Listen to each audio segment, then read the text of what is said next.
Hello hi everyone. ఈరోజు నేను red rice అవలకి mixture చేస్తున్నానండి. ఇది సూపర్ మార్కెట్స్లో అయితే దొరుకుతుంది. దీంతో నేను చేస్తున్నాను. ఫస్ట్ ప్యాన్లో కొంచెం ఆయిల్ వేసి, తర్వాత ఇంగువ పసుపు వేసి జస్ట్ ఇవి రెడ్ రైస్ అవలకి వేసానండి.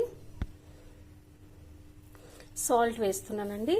ఈ జస్ట్ ఈ అవలకి కొంచెం గోరువెచ్చగా అయ్యేంత వరకు వస్తే సరిపోతుందండి. నేను తగినంత సాల్ట్ వేస్తున్నాను.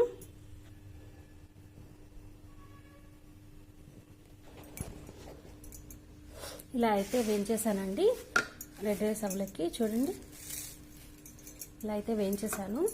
నేను అన్నీ సపరేట్గా కార్న్ఫ్లేక్స్, కరివేపాకు,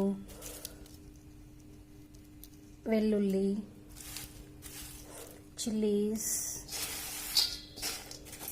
ఎండు కొబ్బరి ఇవన్నీ నేను సపరేట్గా డీప్ ఫ్రై చేసుకున్నానండి. ఇప్పుడు ఈ అవలకి దీంట్లో మిక్స్ చేస్తాను.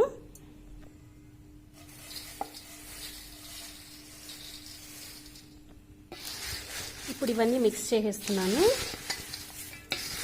వైట్ రైస్ అవలకి కన్నా ఈ రెడ్ రైస్తో చేసిన అవలకి చాలా టేస్టీగా ఉంటుందండి. ఒకసారి ట్రై చేయండి. అన్ని సూపర్ మార్కెట్స్లో అయితే ఉంటుంది. సింపుల్ అండ్ బెస్ట్ స్నాక్ అవుతుందండి. లాస్ట్లో నేను మిక్చర్ యాడ్ చేస్తున్నాను. కొంచెం అయితే మిక్చర్ యాడ్ చేస్తే చాలా బాగుంటుంది. చూడండి, సింపుల్ రెడ్ రైస్ అవలకి మిక్చర్ అయితే రెడీ అయిపోయిందండి. మీరు ట్రై చేయండి, చెప్పండి.